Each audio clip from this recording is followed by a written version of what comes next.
11 अगस्त group D का second shift का ये डिस्कशन है, तो बहुत गौर से सुनिए, एक सवाल को डिटेल में समझाने का प्रयास करते हैं और बिल्कुल एग्जाम के पहले देख के जाइए, नहीं तो आप बहुत पीछे रह जाएंगे। बहुत हाई कंपटीशन है क्योंकि वैकेंसी बहुत कम है।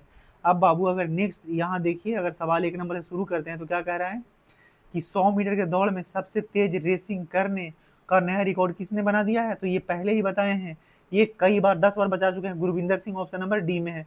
और मात्र कितना में दौड़े हैं, 10.09 सेकेंड में। कितना देर में दौड़ लिए हैं, तो 10.09 सेकेंड में। अब बाबू इसके बाद अगर नेक्स्ट सवाल देख लीजिए, तो कह रहा है कि तमिलगा वेत्री कड़गम यानी टीवी के नामक पार्टी बनाने वाले और वर्ष 2026 में पहली बार तमिलनाडु के मुख्यमंत्री बनने वाले दिग्गज अभिनेता और राजनेता कौन है। तो अभी आपको पता है ना, जोसेफ थालापति विजय, दो जोसेफ थालापति थालापति विजय। और ये टोटल तमिलनाडु में सीटों की संख्या कितना है विधानसभा में, 234। उसमें से लाए कितना, 108। और इसके बहुमत के लिए 117 प्लस एक सीट चाहिए, लेकिन 117 तो पूरा नहीं, 118 तो पूरा नहीं। तो इनको और अन्य पार्टियों से, राजनीतिक पार्टियों से ये क्या है, तो समर्थन लेके सरकार बनाया है। तमिलनाडु में क्या है, तो गठबंधन की सरकार है। तो अगर बाबू नेक्स्ट देख लें, तो क्या है, ग्लोबल रिस्क रिपोर्ट यानी वैश्विक जोखिम रिपोर्ट निम्नलिखित में से किस संगठन द्वारा जारी किया जाता है। वैश्विक जोखिम रिपोर्ट किसके द्वारा जारी किया जाता है, तो ऑप्शन नंबर सी यानी विश्व आर्थिक मंच के द्वारा। किसके द्वारा बाबू, विश्व आर्थिक मंच के द्वारा।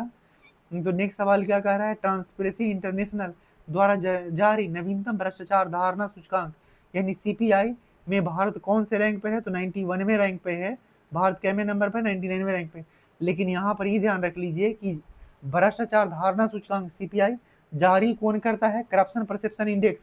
सीपीआई का फुल फॉर्म क्या है बाबू, तो करप्शन परसेप्शन इंडेक्स। इसको जारी कौन करता है, तो ट्रांसपेरेंसी इंटरनेशनल द्वारा जारी किया जाता है। तो कई बार उल्टा भी सवाल पूछ सकता है। केवल अभी आप इस बात को ध्यान रखिए, कितना भारत का रैंक कितना है, 91। लेकिन जारी कौन करता है, ट्रांसपेरेंसी इंटरनेशनल। और सीपीआई का फुल फॉर्म क्या है, तो क्या है, क्रिमिनल, अभी तुरंत बताया था यार, क्राइम, अभी तुरंत बताया था 2 मिनट पहले, आप वो वापस करके देख लीजिए। अभी क्या कह रहे हैं कि आप करप्शन परसेप्शन इंडेक्स, हाँ करप्शन परसेप्शन इंडेक्स ध्यान आ गया। अब बाबू ये ध्यान ये रखिए ना कि 91 इंडिया का रैंक है, और जितना बात बताएं सब कुछ ध्यान रखना है। अब यहाँ क्या कह रहा है कि भारत ने MIRV तकनीकी से लैस अपनी पहली अग्नि 5 मिसाइल का सफल परीक्षण मिशन दिव्यास्त्र के तहत कहाँ किया है। तो ये देख लीजिए, ऑप्शन पूरा देखिए कहाँ पर किया है, तो उड़ीसा में जो APJ अब्दुल कलाम द्वीप है वहां पे। APJ अब्दुल कलाम द्वीप, जिससे पहले क्या नाम था, व्हीलर द्वीप। अब बाबू यहाँ पर अगर नेक्स्ट सवाल में चलते हैं, तो ये बहुत गौर से ध्यान से देखिए कि राष्ट्रीय आरोग्य मेला का आयोजन मुख्य रूप से किस मंत्रालय द्वारा किया जाता है। तो किस मंत्रालय द्वारा, तो आयुष मंत्रालय, option number B. Ayush number मंत्रालय ऑप्शन नंबर बी में। अब बाबू यहाँ पर नेक्स्ट देख लीजिए कि कह रहा है सवाल में कि भारत में संख्या के मामले में सबसे ज्यादा खुदरा वित्तीय लेन देन किसके माध्यम से होता है, तो यूपीआई के माध्यम से, यूनिफाइड पेमेंट इंटरफेस। कई बार इसका फुल फॉर्म भी आ चुका है एग्जाम में, तो आप फुल फॉर्म भी ध्यान रखिए। तो सबसे ज्यादा खुदरा लेन देन किसकी मदद से हो रहा है, तो यूपीआई से। और यूपीआई का फुल फॉर्म क्या होता है, यूनिफाइड पेमेंट इंटरफेस। और अभी तत्काल में कई देश जो यूपीआई को मदद दिए हैं, उन देशों को ध्यान रखना है। यूरोपीय कोई देश कौन था जो पहली बार यूपीआई को अपनाया था, तो फ्रांस। कह रहा आप मार्जक डिटर्जेंट मुख्य रूप से किस माध्यम में अपनी अधिकतम सफाई प्रभावशाली करता है, तो क्या है, किस रूप में, तो किस रूप में बाबू, तो यहाँ पर देख लीजिए क्या, क्षारीय रूप में सबसे ज्यादा। ऑप्शन नंबर क्या हो जाएगा, डी। अगर नेक्स्ट सवाल में यहाँ देखते हैं, आप डिस्कशन में पढ़ा कीजिए ध्यान से। कह रहा है क्या कि महिला क्रिकेट के इतिहास में सबसे ज्यादा अंतर्राष्ट्रीय मैच खेलने का रिकॉर्ड किसने बना दिया है, खिलाड़ी किसने बनाया, तो हरमनप्रीत कौर। जो इंडियन क्रिकेट टीम कप्तान है हरमनप्रीत कौर, उसने। और इससे पहले कौन थे, सूजी बेट था। सूजी बेट का रिकॉर्ड किसने तोड़ दिया है, हरमनप्रीत कौर। शायद सवाल कुछ और के था क्या, कि महिला क्रिकेट के इतिहास में सबसे ज्यादा अंतर्राष्ट्रीय क्रिकेट मैच खेलने वाले खिलाड़ी कौन है, तो अब हरमनप्रीत कौर हो गए हैं। लेकिन इससे पहले सूजी बेट्स न्यूजीलैंड खिलाड़ी थी, तो अब कौन हो गए बाबू, तो कौन, हरमनप्रीत कौर। यानी उनका रिकॉर्ड तोड़ दिए हैं। अब नेक्स्ट सवाल पे यहाँ चलते हैं कि जे थॉमसन का परमाणु मॉडल निम्नलिखित में से किसके प्रयोगात्मक परिणामों की व्याख्या करने में विफल रहा था। जे थॉमसन का जो परमाणु मॉडल था, निम्नलिखित में से किसके प्रयोगात्मक परिणामों की व्याख्या करने में विफल रहा था। तो यहाँ पर देख लीजिए कि क्या है, कि रदरफोर्ड के अल्फा कण प्रकीर्णन के प्रयोग। अब यहाँ रदरफोर्ड के अल्फा कण प्रकीर्णन के प्रयोग से पता चलता है कि परमाणु का अधिकांश भाग खाली है और धनात्मक आवेश तथा लगभग पूरा द्रव्यमान नाभिक के छोटे सघन यानी नाभिक में होता है, यानी पूरा द्रव्यमान का होता है नाभिक के अंदर। थॉमसन का मॉडल समझने के लिए समझाने में क्या रहे थे, असफल रहा था। ये आप पहले से जानते हैं। अब देखिए डीआरडीओ ने किस वैश्विक सम्मेलन यानी इवेंट के तहत अगली पीढ़ी नेक्स्ट जनरेशन के इलेक्ट्रॉनिक्स और सेमीकंडक्टर निर्माण पर आधारित महत्वपूर्ण विषयगत सत्र का सफल आयोजन और नेतृत्व किया है। तो यहाँ पर देख लीजिए ऑप्शन पहले पूरा देखिएगा तो ना, तो ऑप्शन देखिए बाबू पूरा पहले ही क्या है, तो किसके साथ, तो इमेजिंग क्या है, emerging science and technology and innovation conclave. अगर नेक्स्ट सवाल यहाँ पर देखे बाबू, तो नेक्स्ट सवाल क्या है, तो ताशकंद में आयोजित एशियाई अंडर 15 मुक्केबाजी चैंपियनशिप 2026 में भारतीय खिलाड़ियों की टीम ने कुल कितने स्वर्ण पदक जीते हैं, तो कुल कितने स्वर्ण पदक जीते हैं, तो ये गौर से देखिए कुल कितने पदक जीते हैं, तो 7 स्वर्ण पदक जीते हैं। कितने स्वर्ण पदक जीते हैं बाबू, तो 7 स्वर्ण पदक जीते हैं। अब नेक्स्ट सवाल अगर यहाँ देखिए, तो अगर अंडर 15 लड़कियों की टीम ने 7 स्वर्ण 2 रजत और 5 कांस्य पदक जीते हैं। भारत ने पूरे अंडर 15 चैंपियनशिप में कुल 9 स्वर्ण पदक जीते, जिसमें से 7 स्वर्ण लड़कियां जीती हैं, 2 लड़की। अब लड़कियां कमाल की हैं यहाँ पर। अब देखिए बाबू क्या कह रहा है कि बियरबो एशियाई तीरंदाजी चैंपियनशिप में किस देश की पुरुष टीम ने 1864 अंक प्राप्त करके नया विश्व रिकॉर्ड दर्ज कर दिया है, नया विश्व रिकॉर्ड बना दिया है। तो यहाँ पर देख लीजिए कौन सा देश हो जाएगा, तो मलेशिया, यानी ऑप्शन नंबर क्या, सी। ऑप्शन नंबर सी कौन सा देश हो जाएगा, मलेशिया। अगर बाबू नेक्स्ट सवाल कह रहा है तो कि यदि किसी वस्तु का द्रव्यमान स्थिर रखते हैं तो उसकी गतिज ऊर्जा को 9 गुना कर दिया जाए तो उसका वेग कितना गुना हो जाएगा, ये सवाल है। तो बाबू आप जानते हैं काइनेटिक एनर्जी के ई, अब यहाँ पर देखिए काइनेटिक एनर्जी के ई इक्वल टू क्या होता है, तो आप जानते हैं ना, हाफ इंटू mv²। तो सवाल ये कह रहा है कि अगर मास को स्थिर रखें यानी मास को हटा देते हैं और ये जो कांस्टेंट है उसका तो कोई लेने देने वाला, तो मास और कांस्टेंट हट गया। अब कह रहा है काइनेटिक एनर्जी 9 गुना कर दिया जाए तो वेलोसिटी पर क्या प्रभाव पड़ेगा, तो v² इक्वल टू 9, तो v इक्वल टू क्या हो जाएगा बाबू, 3। तो यानी क्या गुना हो जाएगा, वेलोसिटी क्या गुना हो जाएगा, जब गतिज ऊर्जा 9 गुना हुआ है इसका मतलब कि वेलोसिटी क्या गुना हुआ होगा बाबू, 3। यानी ऑप्शन नंबर सी हो जाएगा। अब देख लीजिए, अब कह रहा है बाबू कि वेग में परिवर्तन को दर को क्या कहते हैं, rate change in velocity is known as.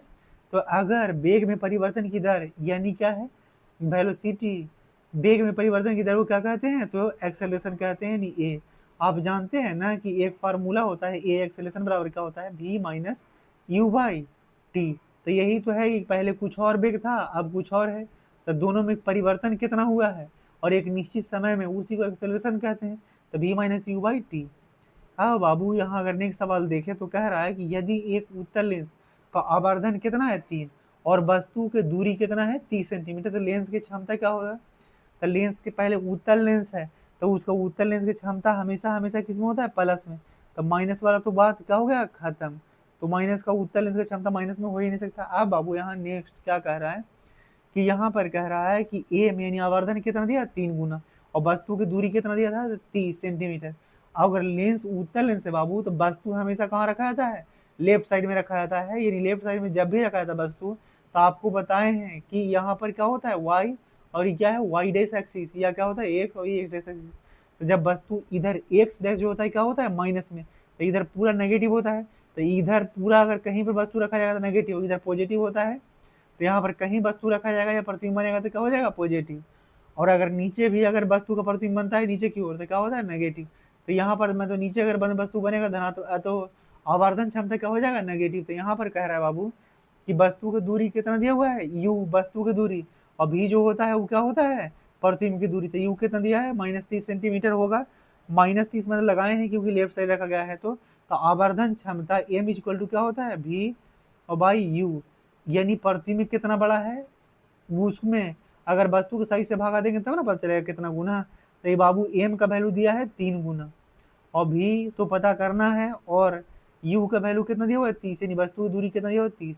तो यहाँ क्या हो जाएगा 30 तिहाई 90, कितना हो जाएगा बाबू 30 तिहाई 90, v बराबर कितना हो गया, अब यहाँ पर v बराबर कितना हो गया बाबू, अब 90, वो भी माइनस में। तो लेंस फार्मूला से अब आपको ये पता करना पड़ेगा कि क्या होता है lens formula 1/f equal to 1/v minus 1/u।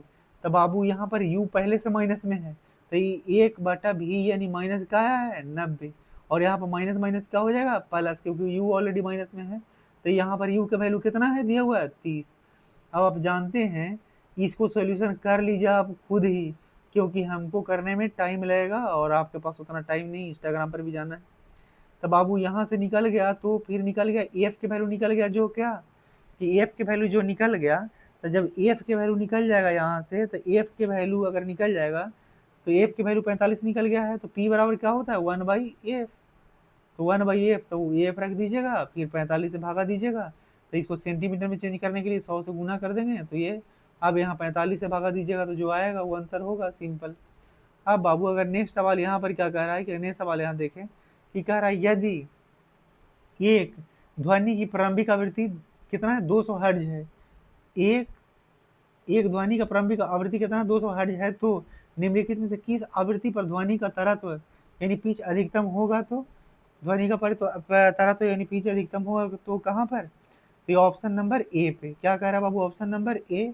अब यहाँ ऑप्शन नंबर ए क्या है 350। अब अगर बाबू नेक्स्ट सवाल पे चलते हैं, तो नेक्स्ट सवाल क्या है, तो कह रहा है कि वर्ष 2026 में इंटरनेशनल बुकर प्राइज के लिए शॉर्टलिस्ट की गई चर्चित पुस्तक on earth is it is कहता है विनीत ये पुस्तक, तो ये पुस्तक के लेखक कौन है ये सवाल पूछा है, इस लेखक के पुस्तक कौन है ये सवाल पूछा है।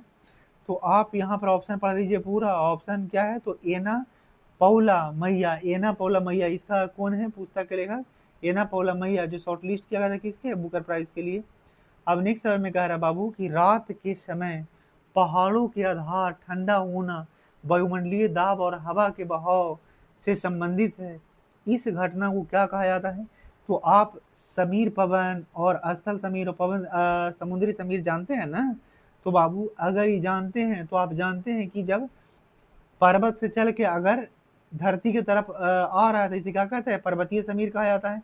जब पर्वत से हवाएं निकल के कहाँ आती है घाटी की तरफ, तो उसको क्या कहते हैं पर्वतीय समीर। अगर उल्टा चले घाटी से पर्वत की तरफ तो उसे क्या कहते हैं घाटी समीर। लेकिन यहाँ तत्काल क्या कह रहा है पर्वत से चल के कहाँ आ रहा है जमीन की तरफ, तो इसको पर्वतीय समीर कहेंगे। अब बाबू नेक्स्ट सवाल यहाँ पर कह रहा है कि निम्नलिखित में से कौन सा रासायनिक परिवर्तन का एक उदाहरण है जिसमें एक क्या है आग घुलनशील ठोस का निर्माण होता है, यानी किस रासायनिक अभिक्रिया में एक आग घुलनशील ठोस पदार्थ का निर्माण होता है, तो क्या है अवक्षेपण अभिक्रिया में। कौन सा अभिक्रिया अवक्षेपण अभिक्रिया, तो ऑप्शन नंबर बी है। अब बाबू अगर नेक्स्ट सवाल यहाँ पर देखें तो क्या है सवाल क्या है, तो संचरण की पहचान मुख्य रूप से किस लक्षण से की जाती है, तो लोहे पर अगर भूरे रंग की परत जमना क्या है संचरण यानी कोरोजन कहते हैं, उसी को क्या कहते हैं कोरोजन कहते हैं, यानी जंग लगना कहा जाता है। तो ये ऑप्शन नंबर बी हो गया। अब कह रहा है बाबू केंद्रीय बजट 2026-27 में भारत को बायोलॉजिकल और बायोसिमिलर के लिए एक वैश्विक विनिर्माण केंद्र बनाने के लिए 10,000 करोड़ के परिव्यय के साथ किस प्रमुख बायो इनिशिएटिव योजना की घोषणा की गई है, तो बायो इनिशिएटिव की घोषणा की गई है, तो ये क्या है ऑप्शन नंबर बी यानी बायोफार्मा। ये पहले भी बता चुके हैं, तो ये टेंशन लेने का बात नहीं। अगर नेक्स्ट सवाल क्या कह रहा है बाबू कि कह रहा है एक प्रकाशीय प्रिज्म में आपतित विकिरण और निर्गत किरणों के बीच कोण को क्या कहते हैं, तो आपतन कोण क्या कहते हैं विचलन कोण कहते हैं बाबू। तो ये ऑप्शन नंबर क्या होगा डी। क्या कहेंगे एक प्रकाशीय प्रिज्म में आपतित किरण और निर्गत किरण के बीच के कोण को क्या कहते हैं, तो विचलन कोण कहते हैं। अगर नेक्स्ट सवाल यहाँ देखें तो नेक्स्ट सवाल क्या है कि निम्नलिखित में से कौन सा तत्व खुद को आगे के ऑक्सीकरण से बचाने के लिए अपनी सतह एक सुरक्षात्मक खुद बनाता है, तो ऐसा कौन करता है एल्युमिनियम, यानी इसको कोई से कोई मतलब नहीं, खुद के सुरक्षा के लिए खुद अपने शरीर पर एक क्या करता है परत बना लेता है जिससे क्या हो उस पर जंग ना लगे। अब कर 10 ओम के दो प्रतिरोधों को समांतर क्रम में जोड़ने पर इस समायोजन को 12 वोल्ट की आपूर्ति में जोड़ा जाए तो परिपथ की कुल शक्ति क्या होगा, ये सवाल है बाबू। तो 10 ओम के दो प्रतिरोध को जोड़िएगा तो क्या होगा, तो 1/10 और 1/10 यहाँ पैरेलल में जोड़ना है तो 1/r इक्वल टू 1/10, यहाँ पर दोनों जब सेम रहता है तो ऊपर वाला डायरेक्ट जोड़ा जाता है, यानी 2 बटा क्या हो जाएगा 10, यानी काटिएगा तो 1/5, यहाँ बराबर क्या हो गया बाबू 5। तो अब थोड़ा इसको मिटाते हैं, उसके बाद देखते हैं तो क्या हो गया r बराबर 5। अब सवाल ये पूछ रहा है, क्या सवाल पूछ रहा है कि यानी शक्ति, परिपथ कुल शक्ति क्या होगा, तो P पूछ रहा है। तो P निकालने के लिए फार्मूला क्या है आपको पता है ना, P निकालने का फार्मूला क्या होता है बाबू, तो P इक्वल टू क्या है V² r। तो V² r यहाँ पर खाली जगह है बढ़िया, तो V का वैल्यू हम कितना निकाले हैं, कहते V के वैल्यू कितना निकाले नहीं है, दिया हुआ है कितना, वोल्टेज कितना दिया बाबू 12 वोल्ट दिया हुआ है, कितना दिया हुआ है 12 वोल्ट। यहाँ पर जगह बना लेते हैं पहले कि V का वैल्यू कितना दिया हुआ है, अरे यार V का वैल्यू कितना दिया है 12 वोल्ट, और R का वैल्यू निकाले हैं 5। तो P बराबर क्या होता है V² r। तो V यानी बराबर है 44 से, और बटा अगर 5 रखिएगा तो क्या 5 दूना का 10, और बचा कितना 4 पर 44 हो जाएगा, तो 5 अठे 40 और फिर 5 अठे 40, 28.8 वाट हो जाएगा। अगर बाबू अगर नेक्स्ट सवाल पर देखें तो क्या लिखा है कि अपेडा ने भारत में बासमती चावल पारिस्थितिकी तंत्र और निर्यात को बढ़ावा देने के लिए किस राज्य में बासमती चावल अनुसंधान एवं प्रशिक्षण केंद्र स्थापित किया गया है। तो यहाँ पर कौन सा, तो क्या है हरियाणा में, ऑप्शन नंबर बी में। अगर यहाँ पर अगर नेक्स्ट क्वेश्चन देखें तो क्या कह रहा है, आप हरियाणा के मुख्यमंत्री कमेंट सेक्शन में लिखिए कौन है। सो कह रहा है यदि कोई गेंद किसी पूर्णतः चिकनी सतह पर गति कर रही है और उस पर कोई बाह्य बल कार्य नहीं कर रहा है तो गेंद पर क्या प्रभाव पड़ेगा, तो गेंद हमेशा गति करते रहेगा, अगर कोई बाह्य बल नहीं पड़ेगा तो वेग लगातार बढ़ता रहेगा, ऐसा नहीं इसकी दिशा स्वतः बदल जाएगी, ऐसा नहीं है। तो क्या है समान वेग से लगातार गति करता रहेगा, तो ऑप्शन नंबर क्या हो गया बी।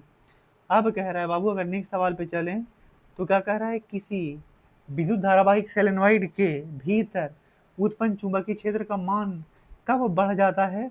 तो यहाँ पर ऑप्शन देख लीजिए कब मान बढ़ जाता है, तो यहाँ पर क्या है जब फेरों की संख्या जितना ज़्यादा बढ़ाइएगा उतना ही चुंबकीय क्षेत्र का मान उतना ज़्यादा बढ़ते जाएगा। अगर फेरों की संख्या अधिक करेंगे तो अधिक होगा, और जब कम करेंगे तो चुंबकीय क्षेत्र का मात्रा क्या हो जाएगा, क्षेत्र कम जाएगा। अब नेक्स्ट सवाल का अगर देखते हैं बाबू तो क्या कह रहा है नेक्स्ट सवाल, क्या कह रहा है कि पौधे की संरक्षक कोशिकाएं यानी गार्ड सेल के आकार में होने वाले परिवर्तन मुख्य रूप से निम्नलिखित में से किस पर निर्भर करता है। तो किस पे निर्भर करता है, तो कोशिकाओं में पानी की मात्रा पर निर्भर करता है। किस पे निर्भर करता है बाबू, तो कोशिकाओं में पानी की मात्रा पर निर्भर करता है, यानी option number B guard cell किस पर निर्भर करता है, कोशिकाओं में पानी की मात्रा पर। अब नेक्स्ट सवाल में कह रहा है बाबू कि एक पारिस्थितिकी तंत्र में ऊर्जा के प्रवाह की मुख्य प्रकृति होती है कैसा, तो एक दिशीय होता है, ऊर्जा का प्रवाह हमेशा एक दिशीय होता है। तो ये सवाल क्या लिखा है, ऑप्शन नंबर यहाँ पर देख लीजिए कि क्या कह रहा है, ऑप्शन नंबर कि यहाँ पर देख लीजिए तो क्या है, ऑप्शन नंबर बी में कहा कि ये भी दिशा में ऊर्जा का प्रवाह और केवल एक ही दिशा में होता है। ये सवाल आपको ध्यान रखना है। अब अगर बाबू नेक्स्ट सवाल अगर देखें तो नेक्स्ट सवाल के लिए आगे बढ़ाना पड़ेगा। यहाँ देखिए कह रहा है जैव वैज्ञानिक वर्गीकरण के अनुसार अमीबा मुख्य रूप से किस प्रकार का जीव है, अमीबा मुख्य रूप से किस प्रकार का जीव है, तो अमीबा मुख्य रूप से किस प्रकार का जीव है, तो एक कोशिकीय और विषमपोषी है। यानी एक कोशिकीय तो होता है अमीबा, ये बात ठीक है, लेकिन ये भोजन के लिए खाना के लिए दूसरे पर आश्रित रहता है, इसे क्या कहते हैं विषमपोषी कहते हैं। अब कह रहा है बाबू IVF उपचार के बाद शुरुआती गर्भावस्था की सबसे सटीक पुष्टि के लिए किस नैदानिक प्रशिक्षण द्वारा किया जाता है। तो आप देखिए IVF मतलब क्या होता है, इनविट्रो फर्टिलाइजेशन। तब कह रहा है कि अगर IVF तो सबसे अगर IVF से कोई गर्भ अवस्था में अगर बच्चा रहा है तो उसके लिए जांच के सबसे बेस्ट तरीका क्या है, तो आप क्या किया जा सकता है, तो उसको आप एक किट होता है उसमें टॉयलेट डाल के इस तरह से किट होता है उसमें भी चेक करा जाता है ना, तो उससे भी चेक हो सकता है। लेकिन सबसे बेहतर क्या होता है बाबू, सबसे बेहतर क्या होता है, तो बीटा HGC रक्त परीक्षण, कहता है बीटा HG क्या है, रक्त परीक्षण के द्वारा सबसे ज़्यादा बेहतर होता है। हालांकि यूरिन के माध्यम से भी पता किया जा सकता है, लेकिन वो ज़्यादा बेहतर होता है। जो बताएं क्या, वो बीटा वाला कि क्या बीटा HGC रक्त परीक्षण। अब क्या करिए बाबू कि चैनल को सब्सक्राइब कर लीजिए, लोगों तक 2 4 5 बच्चे जिनका एग्जाम बाद में है उनको शेयर कर दीजिए, और टेलीग्राम चैनल अवश्य ज्वाइन कर लीजिए, क्योंकि जब भी एग्जाम आएगा तो हम इस तरह के, और अभी तो जीके थोड़ा टाइम कम है तो केवल जीके का डाल रहे हैं, कल से मैथ का भी सॉल्यूशन डालना स्टार्ट हो जाएगा, तो आप चैनल को सब्सक्राइब कर लीजिए। धन्यवाद, फिर मिलते हैं नेक्स्ट वीडियो में।